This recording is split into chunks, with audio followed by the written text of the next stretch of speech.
வணக்கம் நேர்களே, சத்தியம் சாத்தியம் நிகழ்ச்சிக்கு உங்களை வரவேற்கின்றோம். ஆளும் கட்சியாக இருக்கக்கூடிய திமுக மற்றும் பிரதான எதிர்க்கட்சியான அதிமுக என இரண்டு கட்சிகளும் முக்கிய ஆலோசனை கூட்டங்களை மேற்கொண்டிருக்கிறார்கள். திமுக மாவட்ட செயலர்கள் கூட்டம், அதிமுக அவசர செயற்குழு கூட்டம் நடத்தியிருக்கிறார்கள். இரண்டு கூட்டத்திலும் ஒரு பொதுவான தீர்மானம் நிறைவேற்றப்பட்டிருக்கிறது மத்திய பாஜக அரசை கண்டித்து. அதே சமயத்தில் திமுக கூட்டத்தை பொறுத்தவரையில் வருகின்ற 2026 சட்டமன்ற தேர்தல் 200 தொகுதி இலக்கு என்று திமுக தலைவரும் தமிழக முதலமைச்சருமான மு.க.ஸ்டாலின் தெரிவித்திருக்கிறார்.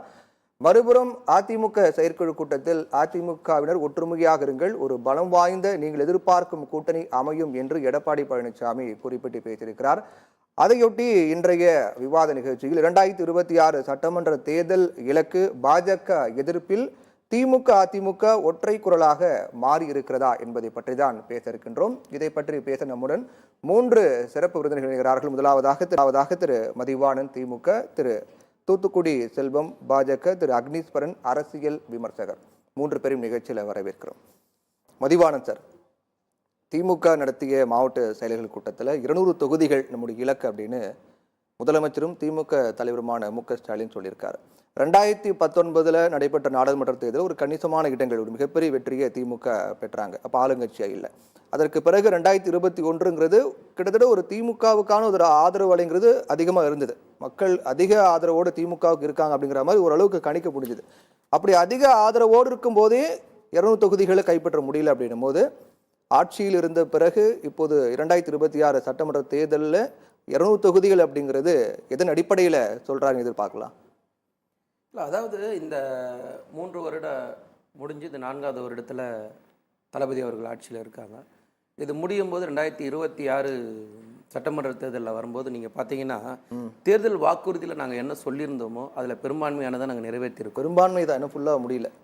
இல்லை, இன்னும் 2 வருஷம் இருக்குது. பெரும்பான்மையாக நாங்கள் நிறைவேற்றி. ஆட்சிக்கு வந்த உடனே நீட்டு விலக்கு வாங்கிடுவோம் அப்படின்னு சொன்னீங்க.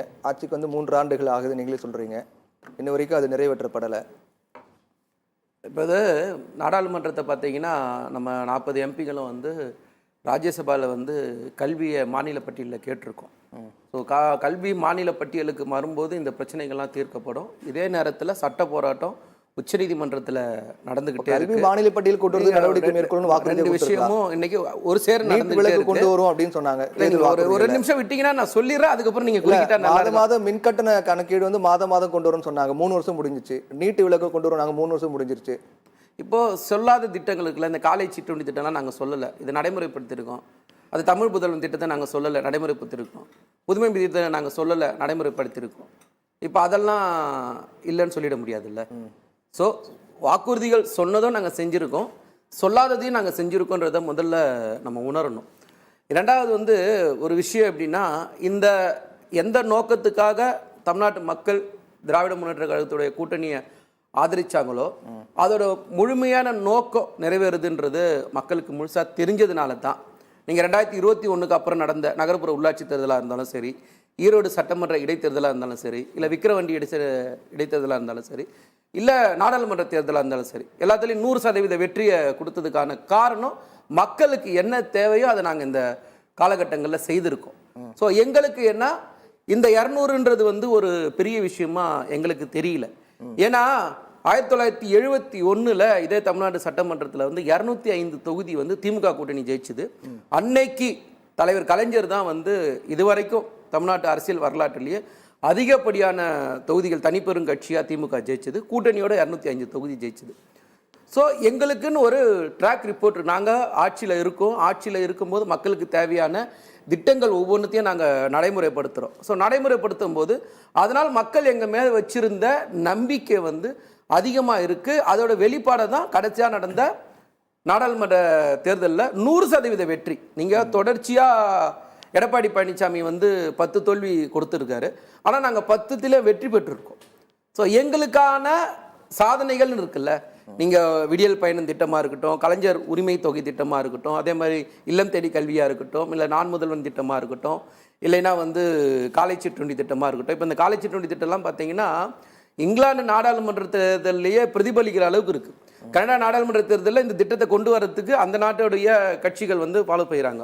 நீங்கள் கலைஞர் உரிமை தொகை எடுத்து பார்த்தீங்கன்னா இன்னைக்கு வந்து ஆந்திராவில் அதை நடைமுறைப்படுத்துகிறாங்க, டெல்லி அரசாங்கம் நடைமுறைப்படுத்துகிறாங்க, கர்நாடகா அரசாங்கம் அதை நடைமுறைப்படுத்துகிறாங்க. ஏன் பிஜேபி ஆளுகிற மத்திய பிரதேசத்துல கூட வரவேற்கக்கூடிய திட்டங்கள் நடைமுறைப்படுத்துறாங்க. நீங்க சொல்றீங்க இந்த திட்டங்களை அடிப்படையாக வைத்து மாடல் தான் வந்து 2026 தேர்தல் நாங்க எதிர்கொள்ள போகிறோம், அதனால பெருவாரியான மக்களுடைய ஆதரவு எங்களுக்கு இருக்கு நீங்க சொல்றீங்க. அதே சமயத்துல மின்கட்டண உயர்வு, வரி உயர்வு இப்படிங்கிறது இப்போ நீங்க கொடுக்கிற அந்த குறிப்பிட்ட அந்த சலுகை, அந்த 1000 ரூபாய் அந்த பணமா இருக்கட்டும், ஒரு குறிப்பிட்ட மக்களை சென்றடையுது. அது நல்ல திட்டம் தான். காலை சிற்றுண்டிங்கிறது தேவையான ஒரு திட்டம், நல்ல திட்டம். உயர்கல்வி படிக்கக்கூடிய மாணவிகளுக்கோ மாணவனுக்கோ கொடுக்கக்கூடிய 1000 ரூபாங்கிறது நல்ல திட்டம். அதில் மாற்று கருத்து இல்லை. அவங்களுக்கு உயர்கல்வி படிக்க ஒரு தூண்டுகோலா ஒரு உத்வேகம் கொடுக்குங்கிற மாற்று கருத்துல நல்ல திட்டம் தான். ஆனா எல்லாரையும் பாதிக்கப்படக்கூடியது மின்கட்டண உயர்வு, இந்த வரி உயர்வு, இந்த மாதிரி விலை உயர்வு அப்படிங்கிறது எல்லா மக்களையும் பாதிக்கப்படக்கூடியதா இருக்கு இல்லையா? நீங்க ஒவ்வொரு திட்டத்தை நிறைவேற்றும் போது தளபதி சொல்ற விஷயம் என்னன்னா, எனக்கு இதுக்கும் மேல மக்களுக்கு செய்யணும், ஆனா நிதி ஆதாரம் சரியில்லை. ஏன்னா 10 வருஷம் நிர்வாக சீர்கேடை வந்து யாரும் மறுக்கவும் முடியாது, மறைக்கவும் முடியாது. திமுக ஆட்சிக்கு வந்தா அதிமுக நிர்வாக சீர்கேடு பண்ணிட்டாங்க, நல்லா புரிஞ்சுக்கணும். அதாவது 2011 நாங்க ஆட்சியை விட்டுட்டு போகும்போது மின்சாரத்துறையோட கடன் வெறும் 35,000 கோடி. இன்னைக்கு எத்தனை ஆயிரம் கோடி? அந்த 10 வருஷம் யார் ஆட்சி செய்தா? அந்த நிர்வாக சீர்கேடு, நிலக்கரியே இல்லாம நிலக்கரி இறங்கண்டா வந்து இன்னைக்கு கேஸ் பெண்டிங்ல இருக்கா இல்லையா தங்கமணி மேல? நீங்க என்ன நடந்ததுன்றத பார்க்கணும். அந்த நடந்ததுக்கான விளைவு இன்னைக்கு இருக்குது தவிர நம்ம பொறுத்த வரைக்கும் மக்களுக்கு செய்யணும் தான் நம்ம இருக்கோம். அதுக்காக மாத கணக்கீட்டு முறையும் நடைமுறைக்கு வர சார். நிச்சயமா நாங்க கொடுத்த வாக்குறுதி எங்களுக்கு நல்ல ஞாபகம் இருக்குது சார். நாங்க எதையுமே வந்து இல்ல முடிக்கல அப்படின்னு நாங்க பேசல. நாங்க செய்ய தயாரா இருக்கோம். காலமும் சூழ்நிலையும் எங்களுக்கு அமையணும். நீங்க ஒன்றிய அரசு எந்த வகையிலையாவது மாநில அரசுக்கு சப்போர்ட் பண்ணுதா? ஏதாவது ஒரு வகையில இன்னைக்கு வருஷத்துக்கு 12,000 கோடி எக்ஸ்ட்ரா செலவாகுது. இதுல 2ஆம் கட்ட சென்னை மெட்ரோ ரயில் திட்டத்துக்கு மட்டும் இன்னைக்கு அதை பத்தி பேச ஒன்றிய அரசு பட்ஜெட்ல ₹1 கூட கொடுக்கல. அப்ப அதை பேச தயாராவே இல்ல. அந்த ஆரம்பிச்ச திட்டத்தை என்ன பண்றது? நம்ம நடைமுறைப்படுத்தணும். தமிழகம் புறக்கணிக்கப்பட்டது அப்படிங்கிற காரணத்தை முன்னிறுத்தி நிதி ஆயோக் கூட்டத்துல தமிழக அரசு கலந்துக்கல. ஆளுநர் கொடுத்த தேநீர் விருதுல கலந்துக்கிட்டீங்களா? அது என்ன சார்? நீங்க ஒரு விஷயத்தை தெளிவா பார்க்கணும். ஆளுநரோட தேநீர் விருந்த கலந்துக்கலைன்னா இதே இடத்துல உட்கார்ந்து நீங்களே என்ன சொல்றீங்க? ஏன் கலந்துக்கல? போன முறை கலந்துக்கல, அப்ப இந்த கேள்வி வரலையே. கலந்துக்கலைன்னா போன முறை கலந்துக்காத போது இந்த கேள்வி வரல. ஏன் நீங்க கலந்துக்கல? நீங்க கலந்துக்கல, இந்த கேள்வி வரல. அதாவது கலந்துக்கலைன்னா ஏன் கலந்துக்கல அப்படின்னு கேக்குறீங்க. இல்ல அந்த கேள்வி வரல. கலந்துக்கிட்டா தொடர்ந்து மத்திய அரசு வந்து கடுமையாக திமுக அரசு எதிர்க்கிறாங்க. சொல்ல முடியும், நான் சொல்றேன். இந்தியாவிலேயே பாஜக அரசு இருக்கக்கூடிய ஒரு முக்கியமான மாநிலம் தமிழகம் திமுக அரசு தான் அப்படின்னு நீங்களே சொல்றீங்க. ஆமா. அப்படி இருக்கும்போது நீங்க கலந்துக்கலனா இது ஏன் கலந்துக்கலன்ற கேள்வி வராத? இல்ல, இதே இடத்துல உட்கார்ந்து அந்த இடத்துல உட்கார்ந்தவர் எங்களை கேட்டிருக்காரு, ஏன் கலந்துக்கல? நீங்க கலந்துக்கினா போய் உங்களுடைய கருத்தை சொல்லலாமேன்ட்டு. ஒரு நிமிஷம் அதான் சொல்ல, கலந்துக்கிட்டா என்ன கேக்குறீங்க, ஏன் கலந்துக்கிட்டீங்கன்னு கேக்குறீங்க. இப்ப நாங்க என்ன ஒரு நிமிஷம் நான் சொல்லி முடிக்கல. நீங்க கேள்வியே ரொம்ப லென்த்தா போனா பதில் ரொம்ப சின்னதாயிடும்.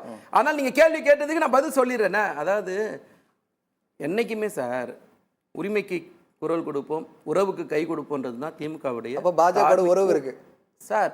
ஆளுநர் என்ற அடிப்படையில் அவரை நாங்க ஒவ்வொரு தடவையும் எங்களுக்கு அவர்கிட்ட கருத்து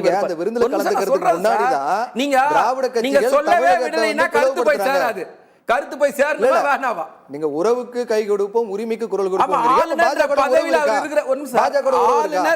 பாஜக கிடையாது, அவர் ஒரு ஆளுநர். இந்த மாநில ஆளுநர் தான். அந்த அடிப்படையில தான் அவரை நாங்க சட்டமன்றத்துக்கு கூப்பிடுறோம். அதே அடிப்படையில தான் நாங்க உரையை வாசிக்க சொல்றோம்.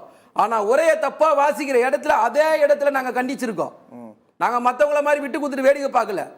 இதே இடத்துல பிஜேபி ஒன்றிய அரசாங்கத்தில் எடுத்துட்டு வந்த சிறுபான்மைக்கு எதிரான எடுத்துட்டு வந்த சட்டங்கள், சிஏஏ, என்ஆர்சி, என்பிஆர் சட்டங்களுக்கு எதிராக சட்டமன்றத்துல தீர்மானம் நாங்க எதிர்க்கட்சியா இருக்கும்போது நிறைவேற்ற சொன்னோம். நிறைவேற்றல அன்னைக்கு இருந்த அண்ணா திமுக. அதுக்கு நாங்க ஆட்சிக்கு வந்ததுக்கு நிறைவேற்றது நாங்க எந்த இடத்துலயும் நாங்க மாநில உரிமை விட்டு கொடுத்தது இல்ல, சமூக நீதியை விட்டு கொடுத்தது இல்ல, மொழி உரிமையை விட்டு கொடுத்தது இல்ல. திமுகவுடைய கூட்டணி கட்சிகள் எல்லாம் புறக்கணிக்கிறாங்க. அவங்க சொல்லக்கூடிய காரணம் என்ன? தமிழக ஆளுநர் தொடர்ந்து தமிழக அரசுக்கு எதிரான போக்கு கடைபிடிக்கிறாரு, தமிழக அரசுக்கு எதிராக கூட்டணி கட்சிகளுக்கு தெரிஞ்சு திமுக தெளிவா. அதுக்குதான் அண்ணன் ஆர் எஸ் பாரதி அண்ணன் சொன்ன ஒரே வார்த்தை, திமுக புறக்கணிக்கும். தமிழக என்ன சார் அரசு இது? அது என்ன திமுக அர்த்தம்னா, திமுக சார், திமுகவுக்கு ஓட்டு போடாதவங்க 1000 பேர் இருப்பாங்க, லட்சம் பேர் இருப்பாங்க, கோடி பேர் இருப்பாங்க. ஒரு திமுக நிமிஷம், புறக்கணிக்குது. ஒரு நிமிஷம். நீங்க தமிழக கேட்டீங்களா? அரசு கேட்டீங்களா? நான் பதில் சொல்றேன், என்ன விடுங்க.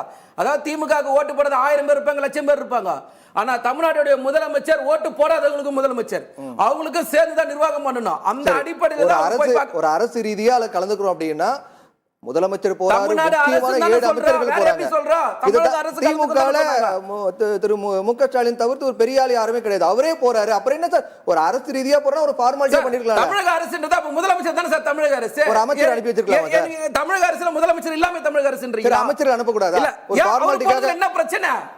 ஏங்க அது சொல்லுங்க. அவர் போக கூடாதுன்றதுல என்ன கடுமையா எதிர்க்கிறீங்க சார். அவர் போக கூடாதுன்றதுல என்ன பிரச்சனை? போறதுல நீங்க என்ன பிரச்சனை? கடுமையா எதிர்க்கிறீங்க. ஆமா, இன்னைக்கு எதிர்ப்போம். எங்களுடைய கொள்கைக்கு, சித்தாந்தத்துக்கு, மாநில உரிமைக்கு, மொழி பிரச்சனை வந்தா நாங்க எதிர்ப்போம். அதுல மாற்று கருத்தே கிடையாது. நீங்க அந்த எல்லையை கடக்காத வரைக்கும் நாங்க எங்க எல்லையிட மாட்டோம். உங்களுக்கு ஆளுநர்ன்றதுக்கு மரியாதை கொடுக்கிறோம். அந்த மரியாதையை நாங்க எந்த இடத்துல யாரும் இல்ல. நிதி ஆயோக்ல ஏன் கலந்துக்கல? என்ன காரணம்? நிதி ஆயோக் நல்லா கலந்துக்கல. புரிஞ்சுங்களா? நிதி ஆயோக் முன்னாடி பட்ஜெட் வருது. அந்த பட்ஜெட்ல தெளிவா தமிழ்நாடுடைய முதலமைச்சர் தெளிவா சொல்றாரு, எங்களுக்கு இதுக்கெல்லாம் திட்டத்துக்கு நிதி வேணும் அப்படின்னு. கோயம்புத்தூருக்கு மெட்ரோ திட்டத்துக்கு நேத்து கூட நீங்க எல்லாரும் பார்த்திருப்பீங்க, அந்த பிளானையே திருப்பி அனுப்புறாங்க. தமிழக நான் என்ன மத்திய பட்ஜெட்ல கேக்குறேன்னா, தமிழகம் புறக்கணிச்சிட்டாங்க, நிதி கொடுக்கல, அதனால நிதி ஆயோக் புறக்கணிக்கிறீங்க. அது நாங்க தான் தெளிவா சார், நல்லா புரிஞ்சுங்களா? எங்களுக்கு சரி, நம்ம எல்லாருமே தமிழ்நாட்டில் தான் இருக்கோம். நம்ம மாநிலத்தை ஒரு அரசாங்கம் வஞ்சிக்குதுன்னும் போது எதிர்ப்பு குரல் கொடுத்து தானே ஆகணும். அதே திமுகவையும் தமிழக அரசையும் தான் விமர்சித்து ஆளுநர் அவர்கள் நிறைய முறை பேசியிருக்காரு சார். நாங்கள் திரும்பவும் சொல்கிறோம், விமர்சனத்தை நாங்கள் எந்த இடத்துலையும் விட்டு கொடுத்தது இல்லை. நேற்று அண்ணன் டிஆர் பாலண்ணன் நேற்று கூட கொடுத்துருக்காரு, மொத்தமாக பிஜேபி திட்டிருக்காரு. எந்த இடத்துல சார் திரும்பவும் சொல்ல, திமுகன்றது வேற மாதிரியான கட்சி சார். நீங்க கலைஞர் சொன்ன மாதிரி தான் நாங்க எங்களுக்கு ஆட்சியா அதிகாரம்னா தோல்ல போற துண்டு மாதிரி தூக்கி போட்டு போயினே இருப்போம். எங்களுக்கு கொள்கை தான் முக்கியம். நாங்க எந்த இடத்துல இந்த மாநிலத்தோட உரிமையோ அதான் சொல்லல, மாநில உரிமையோ மொழி உரிமையோ எதையும் நாங்க விட்டு தர மாட்டோம். சமூக நீதிக்கு ஒரு பிரச்சனைனா முதல்ல நாங்க தான் குரல் கொடுப்போம். இன்னைக்கு வரைக்கும், இந்த நிமிஷம் வரைக்கும் தமிழக சட்டமன்றத்துல முழுக்க தமிழக அரசு கொடுத்த உரையை வாசிக்க மறுக்கிறாரு. தேசிய கீதம் பாடுறதுக்கு முன்னாடி எந்திரிச்சு போறாரு. நாங்க அன்னைக்கு அந்த சம்பவம் நீங்க சொல்றீங்கல்ல, ஒரு நிமிஷம் தமிழக அரசு விமர்சிக்கிறாரு. அந்த தமிழக திராவிட கட்சிகள் தான் தமிழகத்தை பிளவுபடுத்து அப்படிங்கிற விமர்சனத்தை முன்வைக்கிறாரு. தொடர்ந்து திமுக அரசுக்கு தமிழக அரசுக்கு எதிரான ஒரு நிலைப்பாட்டை ஆளுநர் எடுத்துட்டு இருக்காரு. அப்படி இருந்தும் அவர் கொடுக்கக்கூடிய தேநீர் விருந்தில் கலந்துக்கிட்டு நாங்க உரிமையை நிலைநாட்டுவோம், நாங்க உரிமைக்காக போவோம் அப்படிங்கிறது கொள்கை மாற மாட்டேங்குது. சார் ஒரு விஷயம் வருது, ஆளுநர் இந்த மாதிரி வேலை செய்ய மாட்டாருன்னு சொல்லணும். நாங்க கேட்டு பார்த்தோம், செய்யல. உச்சநீதிமன்றத்தில் வழக்கு நிலுவையில் இருக்கா இல்லையா? உச்சநீதிமன்றம் கொட்டிச்சா கொட்டலையா ஆளுநரை? அது ஒரு ப்ராசஸ், இது ஒரு ப்ராசஸ். ஒண்ணும் பண்ண முடியும். ஒரே ஒரு கேள்வி, போன முறை நடந்த தேநீர் விருந்தில் ஏன் கலந்துக்கல? அன்னைக்கு என்ன கால சூழ்நிலைன்றத பொறுத்து தான் அந்த முடிவு எடுக்க முடியும். இன்னைக்கு என்ன கால சூழ்நிலைன்றது என்னவோ அதுதான் முடிவு எடுக்க முடியும். தவிர நேத்தியா செய்யல, இன்னைக்கு ஏன் செஞ்சீங்கன்றதுக்குள்ள பதில் சொல்ல முடியாது. நேத்தியா நீங்க ஆங்கர் பண்ணல, இன்னைக்கு நீங்க ஆங்கர் நிகழ்ச்சியை தொகுத்து வழங்குறீங்க. அப்போ நேத்துன்றது வேற, இன்னைக்குன்றது வேற. காலங்கள் மாறும்போது கொள்கை ஒண்ணுதான். கொள்கை ஒண்ணுதானே சார். அந்த சீட்ல உட்கார்ந்தா நீங்களும் அதே நெறியாளர் தானே சார். நேத்து உட்கார்ந்த ஒரு நெறியாளர் தான், இன்னைக்கு உட்கார நீங்களே நெறியாளர் தான். அதுல மாற்றம் கிடையாது. ஆனா கொள்கை நாங்க மாத்திக்க தயாரா இல்லையே. நாங்க எந்த இடத்துல காம்ப்ரமைஸ் பண்ணி போனோம்? நாங்க இது வரைக்கும் காம்ப்ரமைஸ் பண்ணல, இனிமேலும் காம்ப்ரமைஸ் பண்ண மாட்டோம் சார். ஒரு தமிழக அரசா திரும்பவும் சொல்றேன், ஓட்டு போட்டவங்களுக்கும் ஓட்டு போடாதவங்களுக்கும் நாங்க முதலமைச்சர். அதற்கான வேலை என்னவோ நாங்க அதை செய்யறோமே. தீர்மானத்தை நம்ம தொடர்ந்து பேசலாம். அக்னிஸ்வரன் சார், இப்போ எடப்பாடி பழனிசாமி பொறுத்த வரைக்கும் பல சவால்களுக்கு மத்தியில இன்னைக்கு ஒரு தலைமை பொறுப்புல இருக்கு அப்படிங்கிற மாதிரியான சூழலை தான் நம்ம பார்த்துக்கிட்டு இருக்கோம். தொடர்ந்து அவர் சந்திக்கக்கூடிய, அவர் தலைமையில் சந்தித்த தேர்தல்களில் தொடர்ச்சியான தோல்விகளை சந்தித்து வருது அதிமுக. அது விமர்சனத்துக்கு உள்ளாக்கியிருக்கு. தலைமை மாற்றணும், இல்லை தலைமை அனைவரும் ஒன்றுபடணும் அப்படிங்கிற மாதிரி ஒரு கோரிக்கைகளை தொண்டர்கள் மத்தியில் முன்வைக்கப்பட்டிருக்கு. ஸோ இதெல்லாம் கடந்து இன்னைக்கு அதிமுகங்கிறது இருக்கு, அது என்னோட கண்ட்ரோலில் தான் இருக்கு, நான் தான் அதுக்கு தலைமை அப்படிங்கிறது நிரூபிக்கிறதுக்காக நடந்த அந்த அவசர செயற்குழு கூட்டம். அவசர கூட்டத்துக்கு என்ன காரணம்? அதில் தீர்மானங்கள்லாம் பார்த்தோன்னா அது அவசரமாக கூட்ட வேண்டிய நிர்பந்தம் இருக்க மாதிரி தெரியலையே தீர்மானங்களை பார்க்கும்போது. இல்லை அது அவர் கண்ட்ரோலில் தான் இருக்குது அப்படின்றத சொல்கிறதுக்கு இது ஒன்றும் ஒரு வியாபார நிறுவனம் கிடையாது, ஒரு அரசியல் கட்சி. ஆக உச்சநீதிமன்ற தீர்ப்பு, பொதுக்குழு இதையெல்லாம் கூட்டி தான் அந்த நிலைப்பாடு பெரும்பான்மையின் அடிப்படையில் இருக்கிறாரு. மற்றபடி இது அவசர கூட்டம் அப்படின்னா இது 6 மாதத்துக்கு ஒரு முறை, ஆண்டுக்கு 2 முறை கூடுகிற கூட்டம் தான். அப்போ 8ஆம் தேதி மாவட்ட கழக செயலாளர்கள் கூட்டம் வச்சுருந்தாங்க. அதுக்கு பதிலாக வந்து வேண்டாம் அப்படின்ட்டு ஒரு எல்லாத்துக்கும் கடிதம் அனுப்பி அது 16ஆம் தேதி வச்சிருக்கிறாங்க. அந்த நடந்த அன்றைக்கு மொத்தம் 9 தீர்மானங்கள். அந்த 9 தீர்மானங்களில் 3 தீர்மானம் மத்திய அரசை எதிர்த்து, 6 தீர்மானங்கள் மாநில அரசை எதிர்த்து போட்டிருக்கிறாங்க. இது வந்து வரவேற்கத்தக்கது. இப்போ மாநில அரசு எதிர்த்து நீங்கள் தீர்மானம் நிறைவேற்றப்பட்டிருக்கு. முதலமைச்சர் மு க ஸ்டாலின் சொல்றாரு 2026 சட்டமன்ற தேர்தலில் 200 தொகுதிகள் இலக்கு அப்படிங்கிற மாதிரி சொல்றாரு. தொடர்ந்து அதிமுக தோல்வி சந்தித்து வரக்கூடிய நிலையில மறுபக்கம் தமிழக முதலமைச்சர் திமுக இருக்கட்டும் ஒரு எழுச்சியோடு நாங்கள் இருக்கோம், நாங்கள் 2026 சட்டமன்ற தேர்தலில் பெரும்பான்மை பெற்று ஆட்சி அமைப்புன்றாங்க. எப்படி பார்க்குறீங்க அதை? மொத்தம் தமிழ்நாட்டில் 234 சட்டமன்ற உறுப்பினர்கள் இருக்குது. உள்ளுவதெல்லாம் உயர் உள்ளல் மற்றினும் தள்ளினும் தள்ளாமை நிறுத்தி 234 நாங்கள் தான் ஜெயிப்போம் என்று கூட சொல்லுவதற்கு எல்லோருக்கும் உரிமை உண்டு. அது ஆளும் கட்சியாக இருந்தாலும் எதிர்கட்சியாக இருந்தாலும் எல்லாருக்கும் உரிமை இருக்கு. கடந்த கால இந்த அரசியல் வரலாற்று பார்த்தோம்னா தொடர்ந்து ஜெயிச்சுட்டு வராங்க திமுக. 13 ஆண்டு காலம் ஆட்சியில் வராதவர்கள் பெரும்பான்மையை பெற்று திரும்பவும் ஆட்சிக்கு வந்தாங்க. நண்பர் மதிவாணன் திமுகவினுடைய செய்தி தொடர்பாளர் சொல்றாரு, 1971 நாங்கள் 205 சட்டமன்ற உறுப்பினர்கள் கூட்டணி கட்சியோடு பெற்றோம் அப்படின்னாங்க. ஆனா அதுல வந்து இந்த சத்தியம் தொலைக்காட்சி வாயிலாக நாட்டு மக்களுக்கு, அரசியல் வல்லுநர்களுக்கு தெரியப்படுத்துவது என்னன்னு கேட்டீங்கன்னா, அந்த 71 சட்டமன்றத்துல தான் ஒரு மாநிலத்துல ஒரு சட்டமன்றத்திற்கு ஒரு சபாநாயகர் தான் இருக்க வேண்டும். ஆனால் கலைஞர் கருணாநிதி அவர்கள் 2 சபாநாயகர்களை வைத்து இந்தியாவில் எந்த சட்டமன்றமும் இயங்காத 2 சபாநாயகர் இருந்தாங்க. விருதுநகர் பே சீனிவாசன், மதியழகன். இந்த 2 சபாநாயகர்கள் வச்சது நீங்க தான். ஆனால் 71 நீங்கள் மாறுதட்டி கொள்ளக்கூடிய நீங்க 1996 இருந்து நீங்க இது ஆட்சியில நீங்க இருந்த போது என்னாச்சு? நீங்க வச்சிருந்தது மொத்தம் 98 சட்டமன்ற உறுப்பினர் தானே. தமிழ்நாட்டில் 234 நாடாளுமன்ற உறுப்பினர்கள் 118 பேர் ஒரு அரசு அமையவதற்கு சட்டமன்ற உறுப்பினர்கள் தேவை. ஆனா நீங்க மைனாரிட்டியா தானே இருந்தீங்க. ஆகவே 2 சட்டமன்ற உறுப்பினர்களை வைத்ததும் திமுக, 13 ஆண்டு காலம் ஆட்சிக்கு வராம இருந்ததும் திமுக. அது மாதிரி இதையெல்லாம் எண்ணற்ற செயல்கள் இருக்குது. அதெல்லாம் வந்து ups and downs in politics. ஆக ஏற்றம் இறக்கம் இருக்கத்தான் செய்யும். ஆனா இங்க நான் கேட்பது, சித்தாந்தம் என்பது வேறு, கட்சி என்பது வேறா? இல்ல நீங்க இந்த தேர்தல் வரலாற்றை பார்த்தோம் அப்படின்னா 2 கட்சியிலும் மாறி மாறி 10 ஆண்டுகள் அவங்க இல்லாம இருந்தாங்க. அதற்கு பிறகு நாங்க இப்போ தோல்வி அடைஞ்சிட்டு வரோம் அப்படிங்கிற மாதிரி மாறி மாறி நடந்துகிட்ட ஒரு சாதாரண நிகழ்வு அப்படின்னு சொல்றீங்க. ஆனா தலைமையில மாற்றப்பட்டிருக்குல்ல சார், இங்க அரசியல் சூழலே மாறி இருக்குல்ல.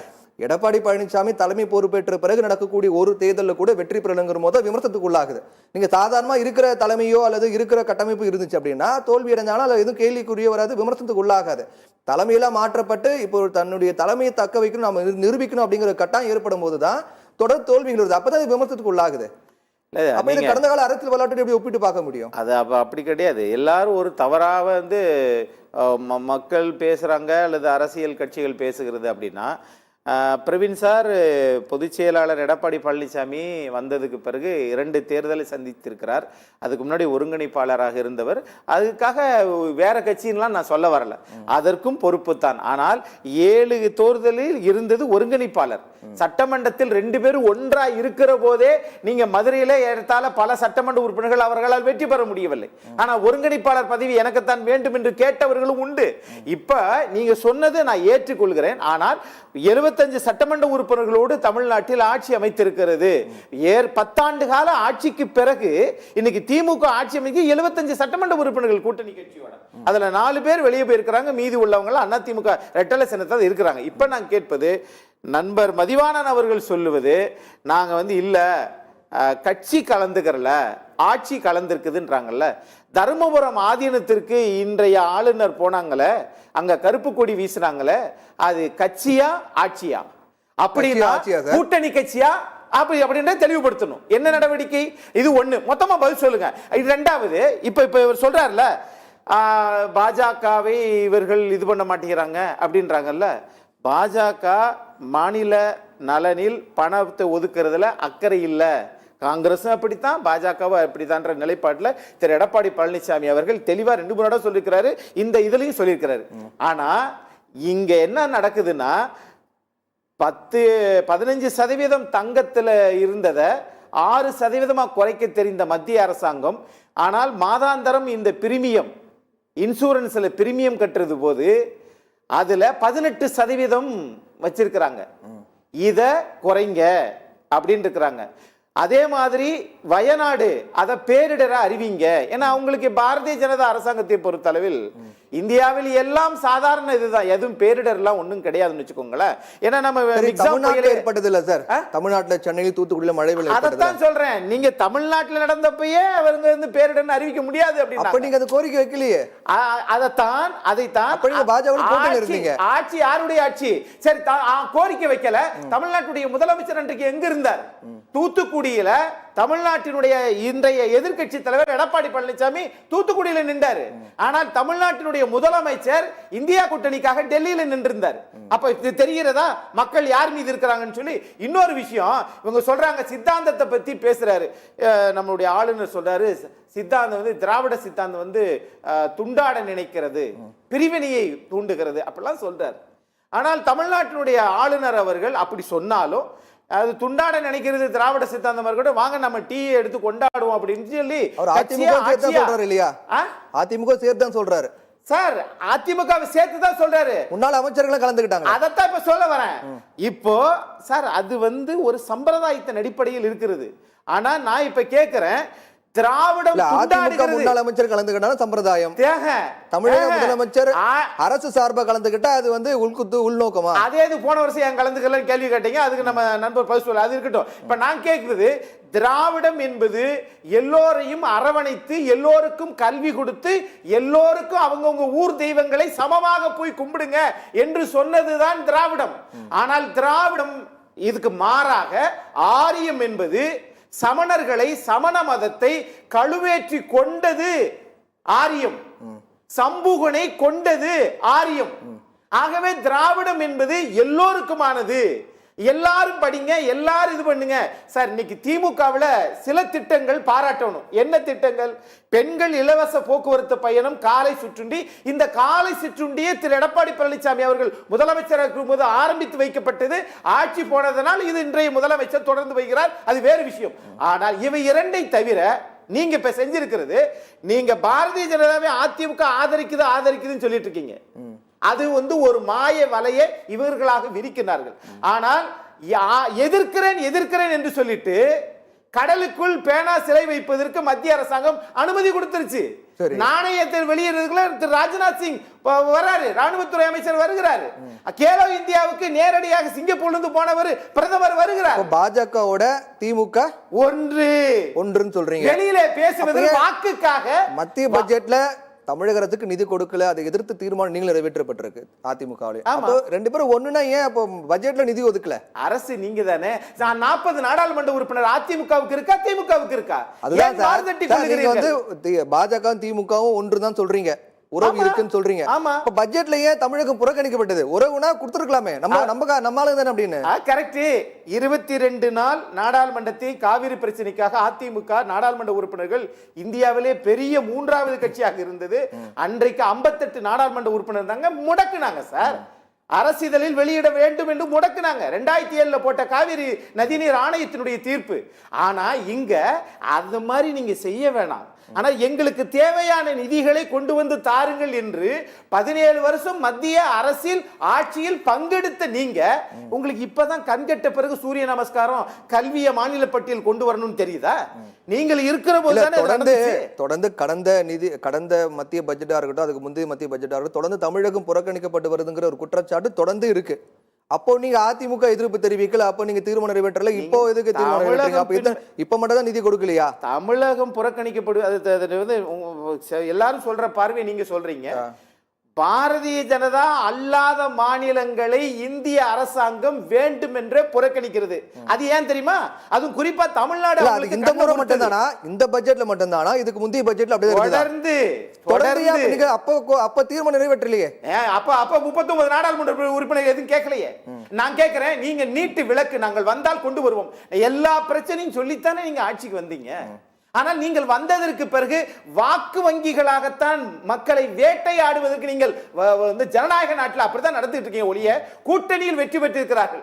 ஆனால் ஜனநாயக நாட்டில் எந்த வரியும் திமுக குறைக்கவில்லை. மத்திய அரசாங்கம் கொண்டு வரக்கூடிய எந்த சலுகையும் நமக்கு வரவில்லை. காவிரி நதிநீர் ஆணையமோ அல்லது மேகதாது பிரச்சனையோ முல்லை பெரியாறு பிரச்சனையோ எதுவும் அங்கு செய்யவில்லை. ஆனால் இங்க நாங்கள் கூட்டணி பலமாக இருக்கிறோம், நாங்கள் தான் வெற்றி பெறுவோம். ஏன் நீங்க எல்லாரும் வெற்றி பெறுவீங்க, ஆனா மக்கள் தோல்வி அடைந்து கொண்டிருக்கிறார்கள் என்பதை மட்டும் ஒரு பாமர மக்களாக நான் பதிவு செய்கிறேன். சரி, செல்வம் சார், ரெண்டு கட்சிகளும் ஆளுங்கட்சியாக இருக்கக்கூடிய திமுக இருக்கட்டும், பிரதான எதிர்க்கட்சியாக இருக்கக்கூடிய அதிமுக இருக்கட்டும், மத்திய பாஜக அரசை கண்டித்து தீர்மானம் நிறைவேற்றிருக்காங்க. இந்த ஒரு தீர்மானம் மட்டும் ரெண்டு கட்சியிலும் ஒன்றுபட்டு இருக்காங்க. தொடர்ந்து அதிமுகவோடு மாநிலத்தில் இருக்க ஒரு வலுவான கட்சியாக இருக்கக்கூடிய அதிமுகவோடு கூட்டணி அமைத்த பாஜக போட்டியிட்டு தேர்தல் சந்தித்து வந்த நிலையில இப்போ ரெண்டு கட்சியுமே கடுமையான எதிர்ப்பை பதிவு பண்ணியிருக்காங்க. இது வரக்கூடிய சட்டமன்ற தேர்தலில் என்ன தாக்கத்தை ஏற்படுத்தி எப்படி இருக்கும்னு நினைக்கிறீங்க? சத்தியம் தொலைக்காட்சி நிறுவனத்திற்கு எக்கோ அடிக்கு சார். சத்தியம் தொலைக்காட்சி நிறுவனத்திற்கு, அதன் நெறியாளருக்கு, கலைஞர்களுக்கு, என்னுடைய சக பங்கேற்பாளர்கள் நண்பர் மதிவாணன், நண்பர் அக்னீஸ்வரன் உள்ளிட்ட அனைவருக்கும் என்னுடைய வணக்கம். அதாவது திமுக அண்ணா திமுக ரெண்டு பேருமே பாரதிய ஜனதா கட்சியோடு கூட்டணி வைத்திருந்தவர்கள். கடந்த காலங்கள்ல அம்மையார், மரியாதைக்குரிய அம்மையார், புரட்சி தலைவி அம்மையார் ஜெயலலிதா அவர்களும், கொஞ்சம் எக்கோ அடிக்கணும், கொஞ்சம் ப்ளீஸ் சொல்லுங்க. அதாவது டாக்டர் கலைஞர் அவர்களுமே ரெண்டு பேருமே திமுக அண்ணா திமுக ரெண்டு பேரும் பாரதிய ஜனதா கட்சியோடு கூட்டணியில் இருந்தவர்கள். இன்னும் சொல்ல போனீங்கன்னா கூட்டணி அரசில் கூட பங்கெடுத்திருந்தவர்கள். அதனால அது ஒரு பக்கம். இன்னொரு விஷயம், நண்பர் அக்னீஸ்வரன் சொன்னாரு, ராஜ்நாத் சிங் வாராரு கலைஞருக்கு ஒரு நாணயம் வெளியிடுவதற்கு, கலைஞருடைய உருவம் பொறித்த நாணயம் வெளியிடுவதற்கு வருகிறார் சொன்னாங்க. அதுல எங்களுக்கு என்னன்னு கேட்டீங்கன்னா, மத்திய அரசாங்கம், அதில் குறிப்பாக அடல் பிகாரி வாஜ்பாய் அத்வானி அவர்களாகட்டும், அல்லது இன்றைய பிரதமர் மரியாதைக்குரிய நரேந்திர மோடி அவர்கள், அமித்ஷா ஆகட்டும், இவர்கள் அம்மையார் புரட்சி தலைவி அவர்களும் சரி, டாக்டர் கலைஞரோடு சரி நெருக்கமாக இருந்தவர்கள். இன்னும் சொல்ல போனா கலைஞர் நோய்வாய்ப்பட்டு இருந்த பொழுது மரியாதைக்குரிய பிரதமர் அவர்கள் நேர்ல பார்த்தாங்க. அதே போல அம்மையார் ஜெயலலிதா அவர்கள் என்னது நெருக்கமா இருக்கிறது தவறு இல்லையே, நான் சொல்லி முடிக்கிறேன் கொஞ்சம். அதனால இவங்க என்னமோ மத்திய ஒன்றிய அரசுன்னு சொன்ன உடனே நாங்க பலகீனம் ஆயிருவோம்னு நினைக்க வேண்டாம். இன்னொன்னு, ராஜ்நாத் சிங் அவர்கள் வாராங்கன்னு சொன்னா என்ன அர்த்தம்னு கேட்டீங்கன்னா, ஒண்ணு மத்தியில நாணயம் வெளியிடுவதற்கு தகுதியானவர் கலைஞர். அவர் அவருடைய நூற்றாண்டு விழாங்கும் போது ஏற்குறைய ஒரு அரை நூற்றாண்டு காலத்திற்கு முன்னா 60 வருடம் தமிழ்நாட்டு அரசியலுடைய தலைப்பு செய்தியாக இருந்த கலைஞருக்கு அந்த நாணயம் வெளியிடுவதற்கு அவர் தகுதியானவர். அவரை பிரதமருக்கு அலுவல்கள் இருந்த காரணத்தால அவர் வர முடியாம, பிரதமர் அவர்கள் வர முடியாம மூத்த அமைச்சர் யாரே ஒருத்தர் அனுப்பியிருக்க முடியும். ஆனால் பிரதமர் அவர்கள் மூத்த அமைச்சர் ராஜ்நாத் சிங் அவர்களை அனுப்பி அதை கௌரவப்படுத்த வேண்டும் என்பதற்காக வருகிறார். அவரை கலைஞரை கௌரவப்படுத்துவது என்பது ஒரு தமிழ்நாட்டினுடைய மூத்த தலைவரை கௌரவப்படுத்துவது. அதுல பாரதிய ஜனதா கட்சி மிக பெருந்தன்மையாக நடந்து கொண்டிருக்கிறது. ஒண்ணு, ஆளுநர் விருந்து, அவர்கள் அதை சொன்னீங்க, ஆளுநருடைய விருந்த 3 வருடம் புறக்கணித்தவர்கள் இப்பொழுது வந்திருக்காங்களேன்னு கேட்டீங்களே. நேற்றைக்கு எல்லாம் வராதவங்க இன்னைக்கு வந்திருக்காங்கன்னா எங்களை பொறுத்த வரைக்கும் இது ஆளுநர் மாளிகைக்கும் திமுக தலைமைக்கு உள்ள விஷயம். இதுல எங்களுக்கு பாரதிய ஜனதா கட்சிக்கு ஒரு பெரிய அளவுல இதுல எந்த பங்கும் இல்லை. ஏன்னா இது ஆளுநருக்கும் முதலமைச்சருக்குமான உறவு. அதுல நாங்க ஒண்ணு சொல்றதுக்கு இல்ல. அதுல எல்லாமே கலந்து கொண்ட எல்லோருமே ஒருவருக்கு ஒருவர் இணக்கமாக இருந்து தமிழ்நாட்டு அரசியலில் ஒரு வித்தியாசமான காட்சியாக இருந்தது. என்னுடைய மரியாதைக்குரிய நண்பர் மதிவாணன் சொன்னாரு, உறவுக்கு கை கொடுப்போம் என்று. அந்த உறவு அதுக்கு அடுத்த வாரத்துக்குள்ள நான் உரிமைக்கு குரல் கொடுப்போங்கிற சர்ச்சைக்குள்ள நான் போகல. உறவுக்கு கை கொடுப்போம் என்பதே ஒரு நல்ல செய்தி தான். ஏன்னா மத்திய மாநில அரசுகள் இணக்கமாக இருந்தால் இன்னும் கொஞ்சம் கூட அந்த மாநிலத்துடைய வளர்ச்சிக்கு அது பயனுள்ளதாக அமையும் என்கிற பார்வையை நான் வைக்க விரும்புறேன். அது போக 1971 200 சீட்டு இலக்கு, 200 இடம் சட்டமன்ற உறுப்பினர் இலக்கு என்று திமுக தீர்மானம் போட்டிருக்காங்க. அண்ணா திமுகவை எங்களை ஒண்ணு கடுமையாலாம் கண்டிக்கல, மென்மையா கண்டிச்சிருக்காங்க. நீங்க இதுல தலைப்பிலேயே கூட பாத்தீங்கன்னா மென்மையா கண்டிச்சிருக்காங்க. மயில் இறகால் எங்களை அடித்திருக்கிறார்கள் வச்சுக்கிடுங்க. அதாவது 2026 சட்டமன்ற தேர்தல்ல அண்ணா திமுகவும் திமுகவும் ஒற்றை குரலாக மாறுகிறதா என்று கேட்டிருக்கீங்க. முதல்ல திமுக தீர்மானம் எங்களுக்கு நன்றி தெரிவித்த தீர்மானம். அதுக்கே எழுத்து தீர்மானம். அதனால எங்களை பொறுத்த வரைக்கும் இதுல ஒரு பெரிய வேறுபாடுகள் ஒண்ணு கிடையாது. இல்ல, அதனால எங்களுக்கு அதிமுக பொறுத்த வரைக்கும் பாஜக இணக்கமா இருக்கு அப்படிங்கிற மாதிரி திமுக எல்லாம் குற்றம் சாட்டிட்டு வந்தாங்க. அதை மெய்பிக்கக்கூடிய வகையில அதிமுக பெரிய ரியாக்ட் பண்ணிக்கல. பாஜக எதிர்த்து எதுவும் எந்த ஒரு விஷயத்தையும் அவங்க பண்ணல. ஆனா ஒரு செயற்குழுல ஒரு தீர்மானம் நிறைவேற்றுறாங்க. மத்திய பாஜக அரசு கண்டி தமிழகம் புறக்கணிக்கப்படுவதை கண்டித்து பாஜக எதிராக தீர்மானம் நிறைவேற்றுறாங்க. இது எப்படி மென்மையான்னு சொல்றீங்க? இதை விட கடுமையா என்ன வர முடியும்னு நினைக்கிறீங்க? ஒரே ஒரு விஷயம் கேட்டீங்கன்னா, மத்தியில பாரதிய ஜனதா கட்சி அரசு தமிழ்நாட்டை ஒன்னும் புறக்கணிக்கல. ஏன்னு கேட்டா, இவங்களுக்கு என்ன கேட்டீங்கன்னா, இல்லாத திராவிடத்தை இருப்பதாக இவர்கள் சொல்லிக்கொண்டு என்றைக்கு மொழிவாரி மாநிலம் பிரிக்கப்பட்டதோ அன்றைக்கே திராவிடம் முடிஞ்சது சார். அதுக்கு பிறகு தமிழ்நாடு தான். தமிழ்நாடு, ஆந்திரா, கேரளா, கர்நாடகா, மராட்டியம், மகாராஷ்டிரா இப்படி போயிடுச்சு. அதனால இல்லாத திராவிடத்தை, திராவிடம் என்பது ஒரு உணர்வு. திராவிடம் என்கிற அந்த உணர்வை மறுபடியும் இவங்க திராவிடம்னு சொல்லி நான் என்ன சொல்றேன்னா, தமிழ்நாட்டில் இருக்கிற நம்மை, ஆந்திராவில் இருக்கிறவர்கள் தமிழ் பேசுகிற நம்மை ஆதரிப்பார்கள் கேட்ட மாட்டாங்க.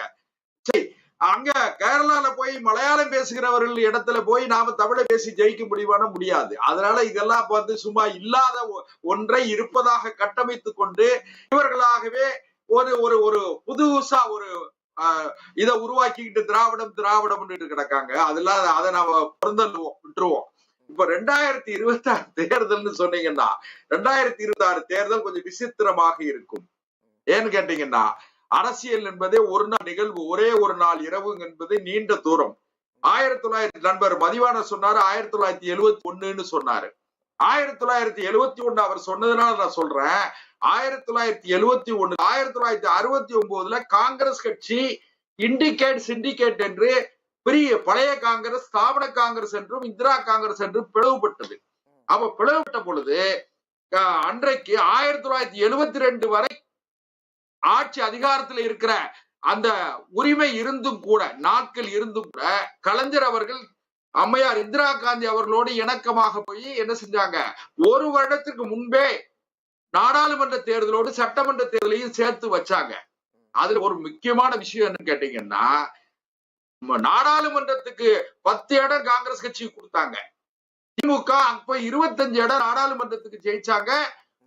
மரியாதைக்குரிய பேராசிரியர் அன்பழகன் அவர்கள் தான், மூத்த தலைவர் அன்பழகன் அவர்கள் தான் நாடாளுமன்ற குழு தலைவரா இருந்தாங்க. ஆனால் சட்டமன்றத்துக்கு ஒரு இடம் கூட காங்கிரஸ் கட்சிக்கு கொடுக்கல. அது முக்கியமான விஷயம். அன்னைக்கு 182 இடத்துல அவங்க ஜெயிச்சாங்கன்னு சொல்றாங்கல்ல, அது அந்த போக அன்றைக்கு மக்கள் திலகம் எம்ஜிஆர் அவர்களும் திமுகவில் இருந்தாங்க. 1972 நண்பர் அக்னீஸ்வரன் சொன்னாரு, 1972 2 சபாநாயகருடைய தலைமையில சட்டசபை நடந்து சொன்னாங்க. அது அந்த கட்சியில ஏற்பட்ட பிளவு. எம்ஜிஆர் அவர்கள் வெளியே வந்தாங்க. எம்ஜிஆரோடு மதியழகன் வந்தாரு. விருதுநகர் பே. சீனிவாசன் கலைஞருக்கு ஆதரவாக இருந்தார், துணை சபாநாயகராக இருந்தவர். அதுல ஒரு பக்கம். அதனால அரசியல்ல சார் இவங்க புதுசா ஏதோ சொல்லிட்டு இருக்காங்க, வேற ஒண்ணும் கிடையாது. தேர்தல், வரக்கூடிய தேர்தல் எப்படி அமையும்னு கேட்டா, நான் என்னுடைய யூகம், என்னோடு நண்பர் அக்னீஸ்வரன் முரண்படலாம், நண்பர் மதிவாணன் முரண்படலாம். ஆனா என்னோட பார்வை என்னன்னு கேட்டா, திமுகவிற்கும் பாரதிய ஜனதா திமுக அணிக்கும் பாரதிய ஜனதா கூட்டணிக்கும் தான் போட்டி அமையும். ஏன்னு கேட்டா இன்றைக்கு நிலையில பிரவீன் சார் சொல்லுங்க, அதிமுக என்ன ஆகும் போ? அது அதிமுகவுடைய நிலையை நான் சொல்ல வேண்டியதில்லை. நான் என்னுடைய எங்க கட்சியை சொல்றேன். நான் எங்க கட்சி பாரதிய ஜனதா கட்சியினுடைய தலைமையில் ஒரு அணி, அந்த பக்கத்துல திமுக தலைமையில் ஒரு அணி. அந்த திமுக பாரதிய ஜனதா கட்சி தலைமையிலான அணியில் இன்னும் புதிய கட்சிகள் வரலாம். திமுக தலைமையில இருக்கிற கட்சிகளில் 1-2 வெளியே போகலாம். மரியாதைக்குரிய நடிகர் விஜய் அவர்கள் செல்வாக்கு பெற்ற இளைஞர்களிடத்தில் செல்வாக்கு பெற்றிருக்க நடிகர் விஜய் அவர்கள் என்ன முடிவெடுக்க போறார் தெரியல. ஆக 4 முனை போட்டி தவிர்க்க முடியாததாக அமையும் என்கிற பட்சத்துல இன்னைக்கு நீங்க எப்படி பாரதிய ஜனதா கட்சி வந்துரும்னு சொல்றீங்கன்னு சொல்லி உங்களுக்கே ஒரு கேள்வி வந்தால், நான் சொல்றேன், நாங்க வெறும் 3% இருந்த பாரதிய ஜனதா கட்சி நடந்து முடிந்த நாடாளுமன்ற தேர்தலில் நாங்க 18% வாக்குகளை வாங்கியிருக்கோம். 82 லட்சம் வாக்குகள் வாங்கியிருக்கோம்.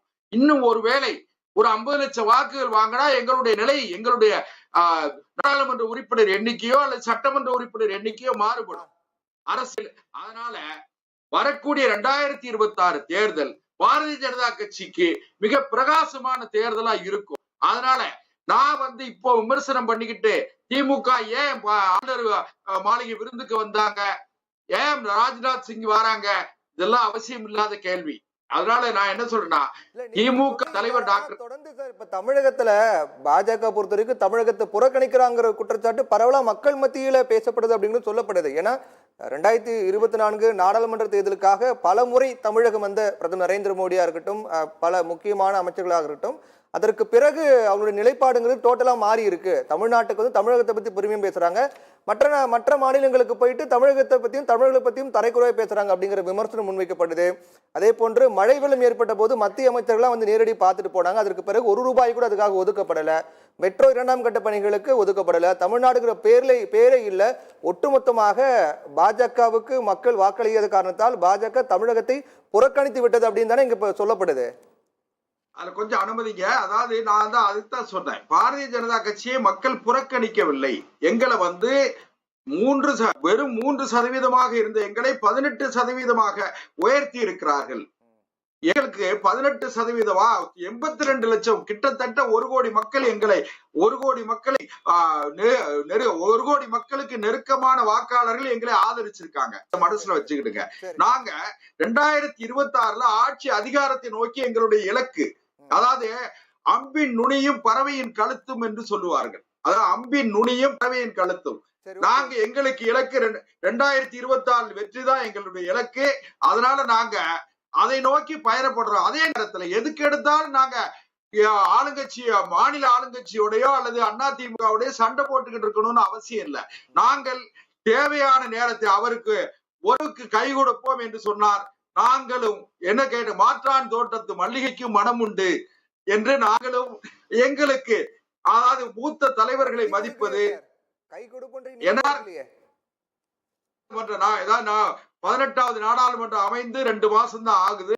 இன்னும் படிப்படியாக முதலமைச்சரும் பிரதமருமே கூட அவர் வெளிநாட்டு சுற்றுப்பயணம் முடித்து விட்டு வந்த பிறகு பிரதமரை முதலமைச்சரை கூட ஒரு சிறிய விளம்பர இடைவேளைக்கு பிறகு சத்தியம் சாத்தியமே தொடரும்.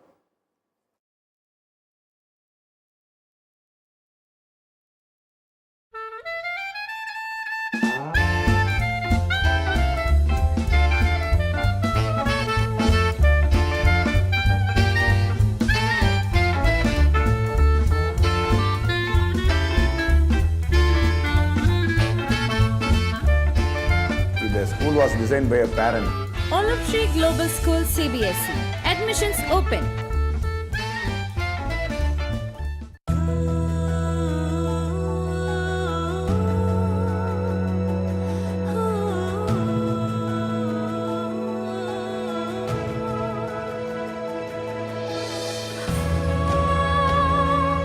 Diadem designer dresses for weddings, family functions and birthday celebrations. Showrooms now at Nungambakkam near US Consulate and Anna Nagar near Thirumangalam Metro Station. What's the solution for the world-class education that gives life to your children? 50% of the human intelligence develop between 0 to 5 years. At Olive Tree International School, we provide world-class amenities with a minimum fee, world-class education, AC classrooms. Olive Tree International School. Contact 7550 1001.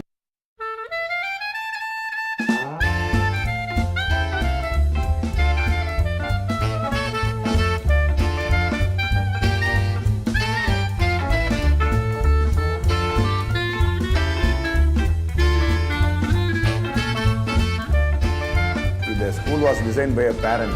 Olive Tree Global School CBSE. Admissions open.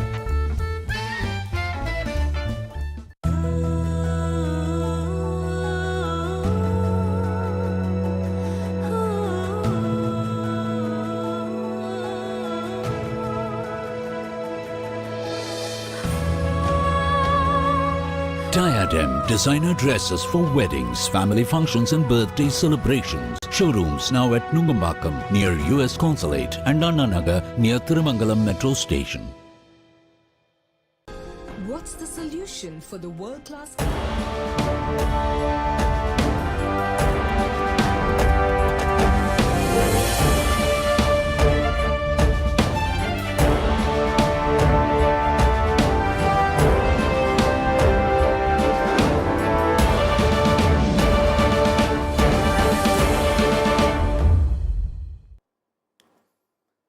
சத்தியம் சாத்தியமே தொடர்ந்து நம்ம நிகழ்ச்சிக்குள்ள போகலாம். Mathivanan sir, 2026 எப்படி அமைய போகுதுங்கிறதா இப்போவே இந்த நாடாளுமன்ற தேர்தல் வெற்றிக்கு பிறகு அதை கடந்து வந்துட்டாங்க.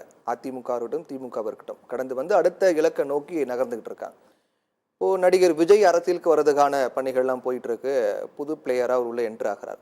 அப்படின்ட்டு இருக்கும் போது அரசியல் சூழல் மாறுவதற்கான வாய்ப்புகளாக இருக்குது. நிறைய சவால்கள் காத்துட்டு இருக்க மாதிரி சூழலாம் இருக்குன்னுலாம் சொல்லப்படுது.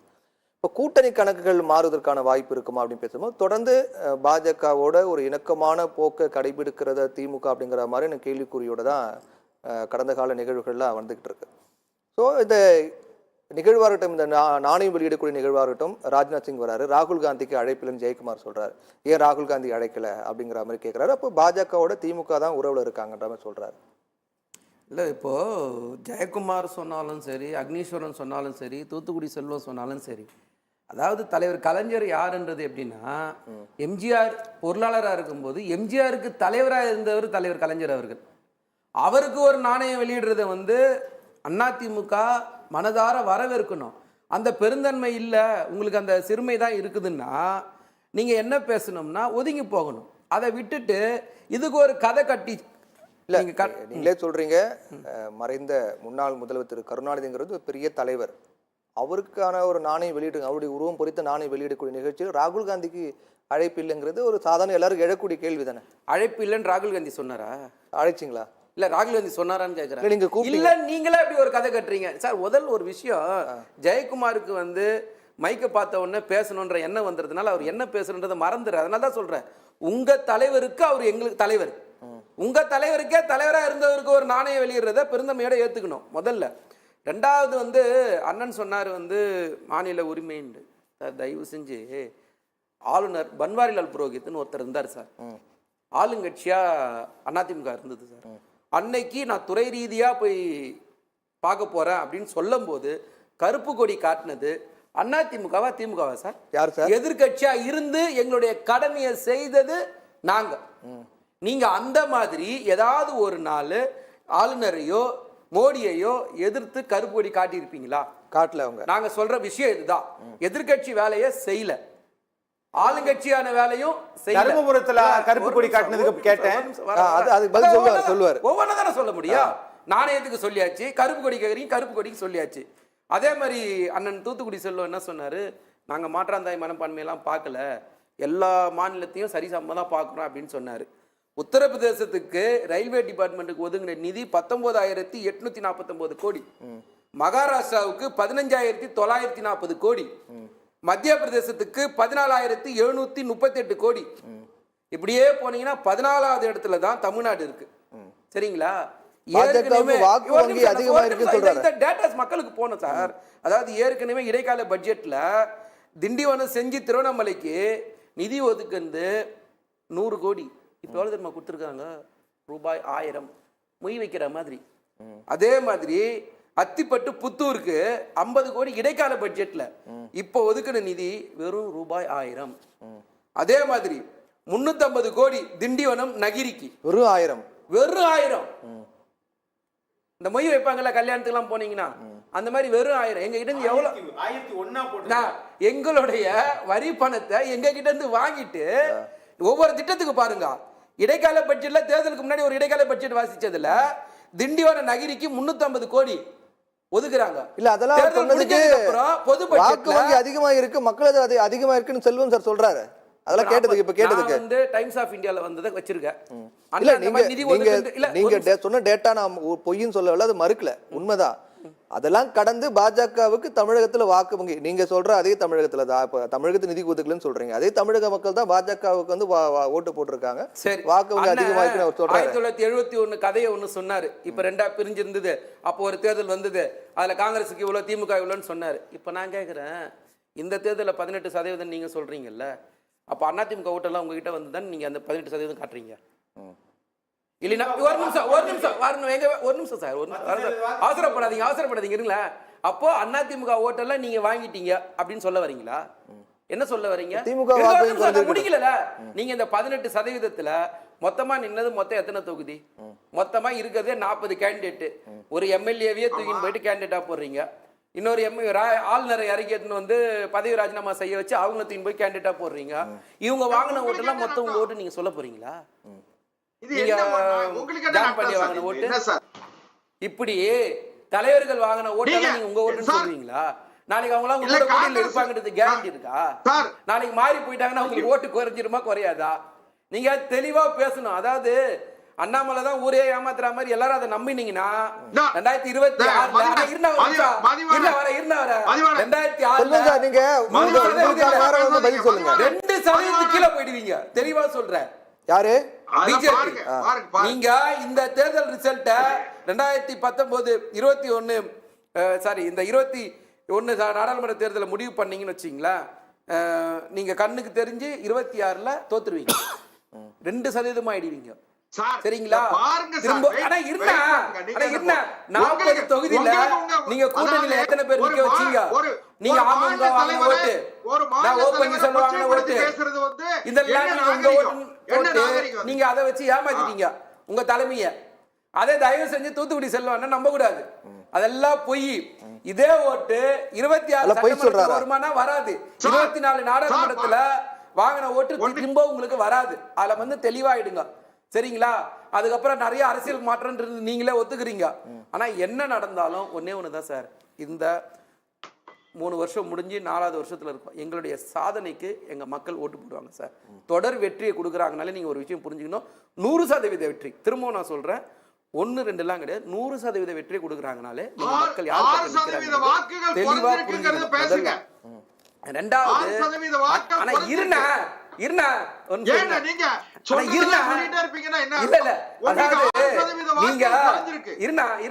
இந்த நாடாளுமன்ற தேர்தல்ல நீங்க என்னென்ன பண்ணீங்கன்றது எல்லாருக்குமே தெரியும். சரிங்களா? இந்த இந்திய அரசியல் வரலாற்றுல 7 கட்டமா தேர்தல் நடத்துறது, மோடிக்காக மோடி கால் ஷீட் வாங்கி அதுக்கேற்ற மாதிரி தேர்தல் நடத்துனது, 10 தடவை மோடி அவர்கள் இங்க வந்தது. இன்னைக்கு மழை வெள்ளம் வந்தா மோடி வரமாட்டாரு, நிதி கேட்டா மோடி தரமாட்டாரு. அதெல்லாம் தூத்துக்குடி செல்வான்னு ஒண்ணுமே தெரிய மாட்டேது. பாவம், அவர் வந்து வெள்ளந்தியாவே இருக்காரு. நாங்க என்ன சொல்றோம்னா, இந்த நாட்டுல தமிழ்நாட்டு மக்கள் கட்டுற வரி பணத்துல கொஞ்சமாவது எங்களுக்கு கொடுக்கணும்ன்ற மனசு வைங்க. இல்லைன்னு வைங்களேன், திரும்பவும் நீங்க தோல்வி, டெபாசிட் இழப்பீங்க. மாற்றமே கிடையாது.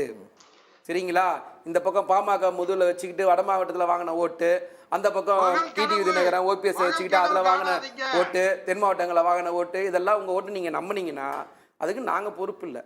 நீங்க மண்ணை கவ்விங்க. 2026 சட்டமன்ற தேர்தலில் இந்த ரிசல்ட் நான் இப்போ சொல்றேன்.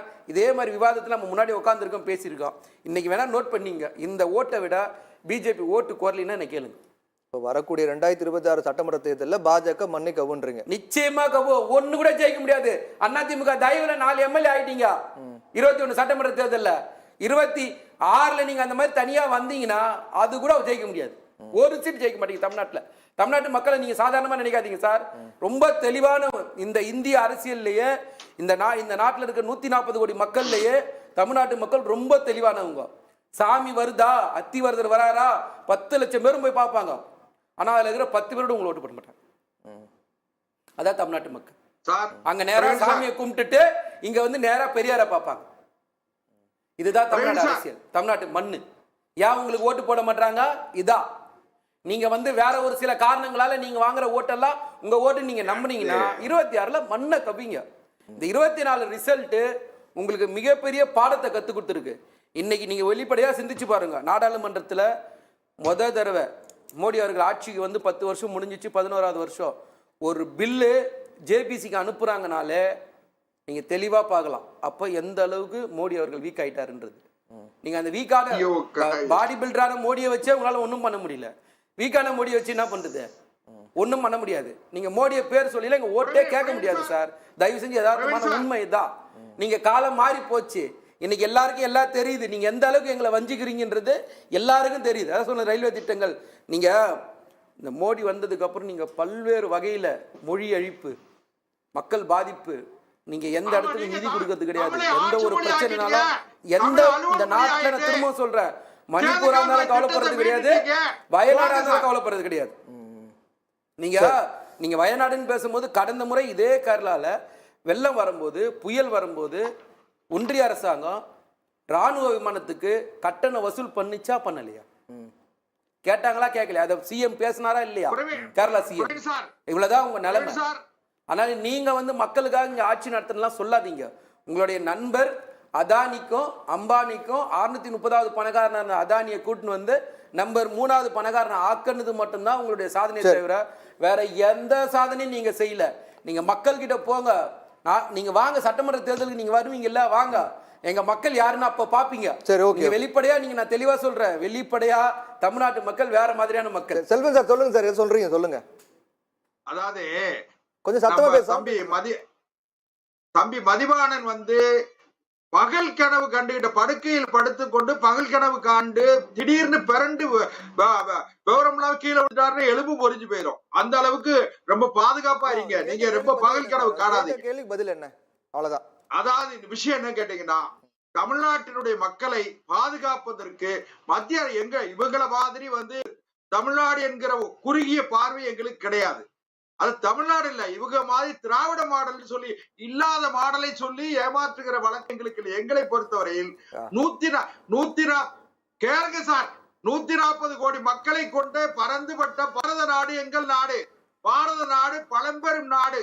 அதனால பாரத நாடு பழம்பெரும் நாடு. இந்த நாட்டுடைய தேசிய கீதத்துல திராவிடன்ற வார்த்தை இருக்கா இல்லையா? அன்னைக்கு திராவிடம் இருந்தது சார். என்னைக்குமே திராவிடம் இருக்கும்.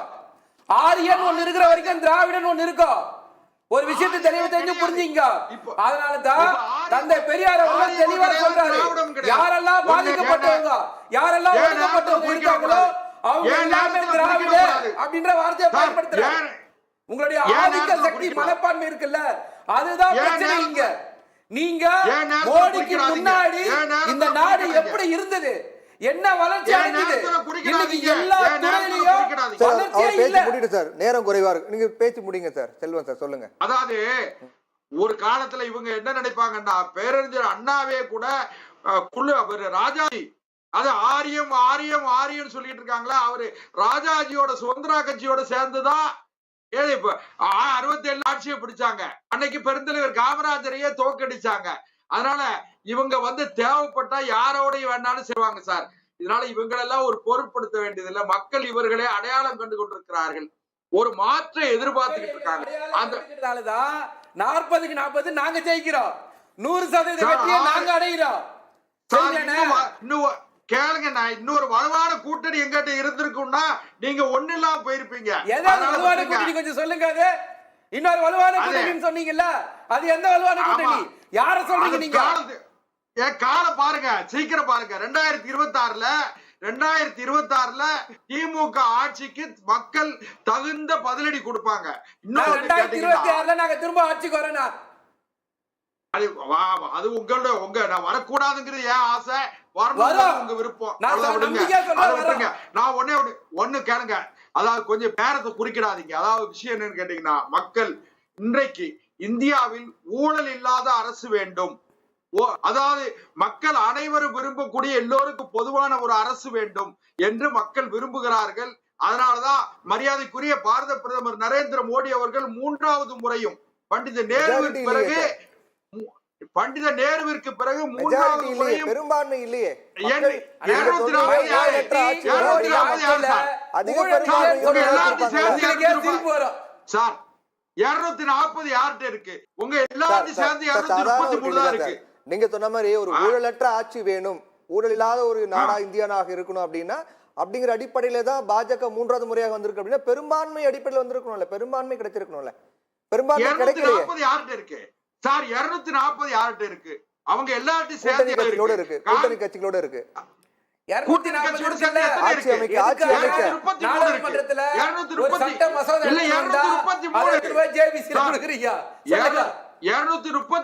இருக்கு. 233 இடம் கூட்டணி கட்சிகளோட சேர்ந்து இருக்கு.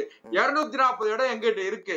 இதை உணர்ந்த காரணத்தால் திமுக தலைவர் மரியாதைக்குரிய முதலமைச்சர் அவர்கள் வியூகத்தை மாற்றி அமைத்திருக்கிறார்கள். மத்திய அரசோட இணக்கமாக முடிவெடுத்திருக்கிறார்கள். நம்ம 2026 தேர்தல் எப்படி இருக்குன்னு பார்க்கலாம். அக்னீஸ்வரன் சார், இப்போ வலுவான கூட்டணி ஒற்றுமையா இருந்தா மட்டும் போதும் ரொம்ப இறங்கி வந்துட்டாரா? தயவு செஞ்சு ஒற்றுமையா இருங்க அப்படிங்கிற மாதிரி அவ்வளவு பிரச்சனை போயிட்டு இருக்கா? இன்னும் ஒற்றுமையா இருங்க, நீங்க எதிர்பார்க்குற மாதிரி ஒரு வலுவான கூட்டணி அமையும் சொல்றாரு. இந்த வலுவான கூட்டணிங்கிறது என்ன? ஏன்னா இப்போ 2019 இருக்கட்டும், 2021 இருக்கட்டும், 2024 இருக்கட்டும், ஒரு வலுவான கூட்டணியோட தான் அதிமுக இருந்தாங்க. அதையும் தாண்டி ஒரு வலுவான கூட்டணினா என்ன கூட்டணி? வேற ஏதாவது மாநிலத்துல கூட்டு வருவாங்களா, இல்ல ஓபிஎஸ் சசிகலாவையும் கூட்டணி சேர்த்துப்பாங்களா? வலுவான கூட்டணி இதை சொல்றாரு, ஒற்றுமையா இருங்க அப்படிங்கிற மாதிரி கோரிக்கை வைக்கிறாரு. அது இப்போதைக்கு எதுவுமே சொல்ல முடியாது சார். இல்ல வேற கட்சி இல்லையே, தமிழ்நாட்டுல கட்சி இல்லையே சார். கட்சி இல்லாட்டினா கட்சி புதுசா உருவாகும், அதுக்கு என்ன பண்றது? பாஜக வந்து இப்போ அதிமுக கூட்டணி வைக்கிறதுக்காக ஒரு வலுவான கட்சி உருவாகும் அப்படிலாம் கிடையாது. அதாவது நீங்க 40க்கு 40 எடுத்துட்டீங்க, நீட்டு உங்களால கொண்டு வர முடியல, உங்களால மத்தியில் அரசு அமைக்க முடியல. அது மாதிரி தான் கூட்டணி என்பது அந்தந்த கால சூழலை பொறுத்து. 40 வந்து ஒரு பயனும் இல்லைன்றீங்க. உண்மை அதுதானே. இதுக்கு முன்னாடி 39 இருந்துச்சு, நீட்டு விலக்கு வந்துச்சா? தமிழ்நாட்டின் மாண்புமிகு எதிர்க்கட்சி தலைவர் அதிமுக ஆதரிச்சிச்சு. ஆனா இப்ப 40க்கு 40. இப்போ எடப்பாடி பழனிசாமி சொல்லியிருக்காரு, இப்போ நீட்டால சமீபத்தில் இப்போ ஒரு மாணவன் இறந்திருக்காரு, அதனால தயவு செஞ்சு தீவிர நடவடிக்கை எடுக்கும் திமுக அரசு சொல்றாரு. அதிமுக என்ன பண்ணிட்டு இருந்தாங்க? அப்போ எடுக்க மாட்டாங்க. அதிமுக என்ன பண்ணிட்டு இருந்தாங்க? அதிமுக நீட்டு விலக்கு 7.5 கொண்டு வந்தாரு, நீட்டு விலக்குக்கு ஆதரவு தெரிவிச்சாரு. ஒரு அரசாங்கம் என்ன செய்யணுமோ அது அரசாங்கம் தான் செய்யணும். நீட்டு விலக்குக்கு ஆதரவு தேவையில்லை, நீட்டு விலக்கு தான் தேவை. அது சரியான கேள்வி. அது முதலமைச்சர் தான் நீங்க கேட்கணும், திமுக தான் கேட்கணும். இல்ல கடந்த அதிமுக ஆட்சியில் என்ன பண்ணாங்க? அதிமுக இது உச்சநீதிமன்ற தீர்ப்பு, 5 நீதிபதிகள் கொடுத்த தீர்ப்பு. அதுக்கு பிறகு கேவிட் மனு போட்டாங்க.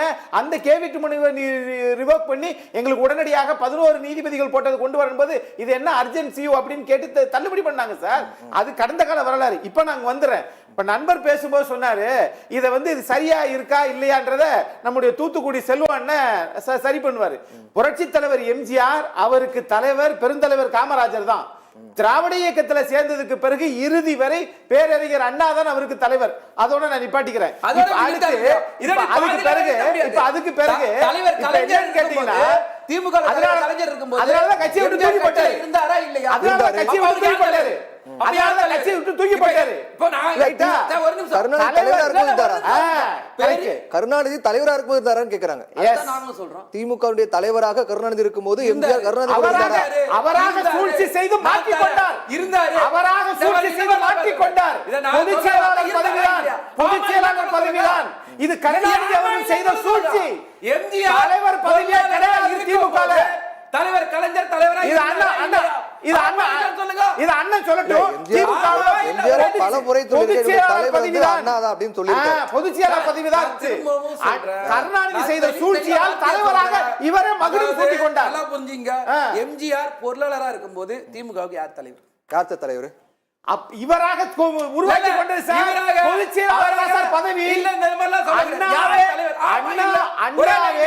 அண்ணாவே அன்பழகன் ஐயா வரைக்கும் பொதுச் செயலாளர் பதவிதான். இவராக தலைவராக பட்டம் சூட்டிக் கொண்டார். அன்னைக்கு இருந்து வந்துச்சு திமுகவுக்கு கேடு. அது வேற விஷயம். நான் இப்ப கேட்பது அவர் ஏத்துக்கிறார். சூழ்ச்சியால வந்துட்டாருன்னு சொல்றாரு. அதை முடிச்சிட்டாரு. நீங்க வந்து அரசியலுக்காக அரசியல் கிடையாது, பதவி வரலாறு. எம்ஜிஆர் வெளியில இது வரலாறு. அதுக்காக வந்து ஆசைக்காக அரசியல் கிடையாது, இது வரலாறு. இது சூழ்ச்சி, இது சூழ்ச்சி. எம்ஜிஆர் நிரூபிக்க முடிஞ்சதா? இது சூழ்ச்சி. எம்ஜிஆர் நிரூபிக்க முடியுதா? சரி, நான் கேக்குறேன்.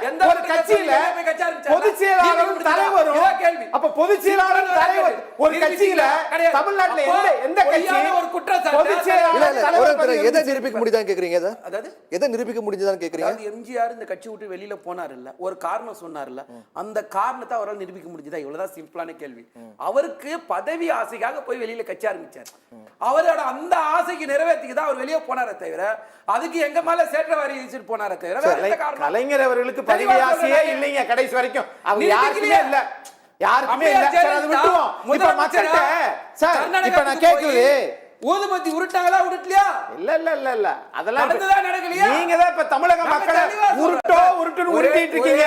சொத்து வரி, மின்சார வரி, சென்னையில தொழில் வரி 35%. நீங்க தான் உருட்டுன்னு உருட்டிட்டு இருக்கீங்க. ரைட்டா? திராவிட சித்தாந்தம் பேசிக்கிட்டு டீ பார்ட்டி அட்டெண்ட் பண்றது, இது எல்லாம் நீங்க செய்யறது. தலைவர் கலைஞர் இருந்தாரு, ஒத்துக்கிறாரு சார். சூழ்ச்சியால வந்துட்டாருன்னு சொல்றாரு. அது முடியாது, விடுங்க. பொய்யான குற்றச்சாட்டு இல்ல, நிரூபிக்க முடிஞ்சதா? அவருடைய கருத்து, அது அவருடைய கருத்து. அவர்தான் ரைட். இப்ப நான் கேட்பது, நம்முடைய தூத்துக்குடி செல்வம் போகிற போது சொன்னாரு, திராவிடம் வந்து ஒரு குளறுபடி அப்படின்னாரு. திராவிடம் என்றைக்கும் குளறுபடியே கிடையாது. நான் கேட்கிறேன், ஏகலைவன் வில் வித்தையை கத்துக்கிட்டான்றதுக்காக கட்ட விரலை வெட்ட சொன்னது திராவிடம் கிடையாது சார். இன்னைக்கும் கோயிலுக்குள்ள சார் நீதிமன்றத்துக்கு எல்லோரும் போகலாம், பள்ளிக்கூடத்துக்கு எல்லோரும் போகலாம், கோயிலுக்கு எல்லோரும் போக முடியுமா? இந்திய நாட்டில் முதல் நாத்திகவாதி புத்தர். புத்தருக்கு பிறகு தமிழ்நாட்டில் பெரியார். அந்த சித்தாந்தத்தை இவங்க என்ன நினைக்கிறாங்கன்னா, அண்ணன் போற போக்குல ஒரு குண்டை தூக்கி போட்டு போனாரு. இவங்க வேலையே என்னன்னு கேட்டீங்கன்னா, அடுத்தவங்க வாக்க காட்டி அடுத்தவங்க கட்சியை சேர்த்துக்கிட்டு நான் பெரிய கட்சின்றாங்க. 18% வாக்குன்றாரு. ஆனால் பாட்டாளி மக்கள் கட்சி 2021 அவர்கள் வாங்கிய, இதுக்கு முந்தைய தேர்தல் அவர்கள் வாங்கிய வாக்கு 3.8%. திரு டிடிவி தினகரன் அமமுக வாங்கிய வாக்குகள் 2.5%. அதே மாதிரி இவங்க அண்ணன் ஜான் பாண்டியன் அவர்கள், அதே மாதிரி ஐஜிகே கட்சி ஐயா பாரிவேந்தர் கட்சி, அதே மாதிரி புதிய ஜனநாயக கட்சி, இந்த கட்சிகள் எல்லாம் சேர்த்து 3 லட்சம் வாக்குகள் வாங்கிய திரு ஓபிஎஸ் அவர்கள், இத்தனை பேரை சேர்த்துக்கிட்டு இவங்க என்ன சொல்றாங்கன்னா, நாங்க 3% இருந்தோம், 18% மாறிட்டோம். 18% மாறல, நீங்க 5% தான். இன்னைக்கும் 5 தான், 2026 5 தான். ஏன் தெரியுமா? உங்களுடைய நோக்கமே சார், இந்த சத்தியம் டிவி வாயிலா சொல்றேன் சார், எனக்கு எந்த விதமான ஆசைகளும் பதவிக்கு வரணும்ன்ற எனக்கு இதெல்லாம் கிடையாது. ஒண்ணே ஒண்ணு, தமிழ்நாட்டில் திராவிட கட்சிகள் தங்களை புதிய இளைஞர்களுக்கு வாய்ப்பு கொடுக்கணும், ஊழலை குறைச்சுக்கணும். இது 2 தான் திராவிட கட்சிகள் செய்யணும். ஆனால் திராவிட கட்சிகள் இல்லை என்றால் இங்கே மீண்டும் பாஜக வருவதாக அதிமுகவில சவாரி ஏறி இங்க தமிழ்நாட்டில் ஆட்சி பிடிக்கின்ற எண்ணம் அவர்களுக்கு இருக்கிறது. தமிழ்நாடு ஒரு குடம் பால், ஒரு குடம் நிறைய பால் இருக்குது. பாஜக ஆட்சிக்கு வந்தால் அந்த ஒரு குடத்தில் ஒரு துளி விஷமாக தமிழக மக்கள் மாறி விடுவார்கள். இது அறிவு சார்ந்த பூமி. தயவு செய்து பாஜக அதிமுகவை காலி பண்ணிட்டு இங்க ஆட்சி அமைக்க வேண்டும் என்று கழுகார் பார்வை பார்க்கிறது. அது நல்லது கிடையாது. 26 சட்டமன்ற தேர்தல் எப்படி களம் மாற போகிறது, யாருக்கு ஆதரவாக அமைப்போது, நம்ம பல விஷயங்களை பேசி நிகழ்ச்சியில் கலந்து கொண்ட 3 பேருக்கும் மிக்க நன்றி. நேர்களை மற்றும் ஒரு நிகழ்ச்சியில் சந்திக்கும் வரை நன்றி, வணக்கம்.